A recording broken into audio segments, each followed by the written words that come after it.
ఇప్పుడు నేనున్నది శ్రీ కోసగండ్ల లక్ష్మీ నరసింహస్వామి ఆలయం దగ్గర. ఇక్కడికి వచ్చేసరికి ఒక డిఫరెంట్ ఫీలింగ్ అయితే వచ్చింది నాకు. చాలా పవర్ఫుల్ ఎనర్జీ ఉంది ఈ ప్లేస్లో. ఇక్కడ చూడండి ఎంతమంది భక్తులు వచ్చారు. అందరికీ ఫేస్లో ఒకే మాట కనిపిస్తుంది, దైవదర్శనం కావాలి, దైవదర్శనం కావాలనేసి. ముందుగా మనం దర్శనం చేసేది శివలింగం. ఇక్కడ నిలిచినప్పుడు మన మైండ్ చాలా ప్రశాంతంగా మారిపోతుంది. ఏదో ఒక భారం ఒకటి తగ్గినట్టు అనిపిస్తుంటుంది. ఏంటో తెలుసా?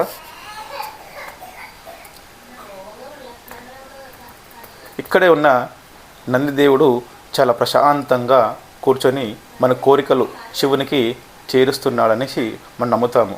ఇప్పుడు మనము సుబ్రహ్మణ్య స్వామి దగ్గరికి కూడా దర్శనానికి అయితే రావడం జరిగింది. ఇక్కడ భక్తులు ఎక్కువగా ధైర్యం, విజయం మరియు పిల్లల కోసం ప్రార్థనలు చేస్తూ ఉంటారు. ఇంకో స్పెషల్ ఏంటంటే ఈ ఆలయం పక్కనే ప్రవహించే మూసీ నది. మన టెన్షన్ కొంత తగ్గినట్టు అనిపిస్తుంది కదా.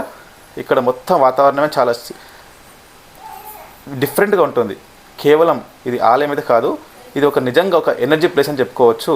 మీరు హైదరాబాద్లో ఉంటే ఖచ్చితంగా ఒకసారి తప్పకుండా విజిట్ చేయండి.